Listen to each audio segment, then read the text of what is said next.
I had a rap group all through high school. I had various groups in college. Graduated from college with a jazz studies degree as a drummer, and kind of felt like I kind of fell under that whole thing of like, well, my degree says I'm a jazz drummer, so I think I'm supposed to try to figure out how to make this work, you know? Right. And I love jazz. I still do, and loved playing the drums. I still love playing when I have the opportunity to play, which is less now. But I was just, grinding it out, trying to gig and play as a jazz drummer in LA and just scraping by.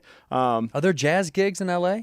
Yeah, there are gigs, but it's really, really tough for like 99% of the people doing it. Yeah. I mean, you just have to be so incredibly, undeniably good. What circuit are we talking about? Like, is it like bars? Is it bars, restaurants, corporate events, weddings, all that kind of stuff? But it's a lot of rough. I mean, for me anyway, it was a lot of like, $50 bar gig where you're crammed in a corner and you're being told to play quieter all the time. You're disturbing the guests, right.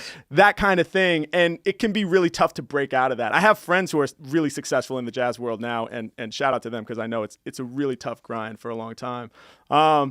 But that's what I was doing. And then meanwhile, I'm obsessed with hip hop and obsessed with freestyling and have been since, like I said, back when I was 10. And so I'm kind of doing the two things parallel.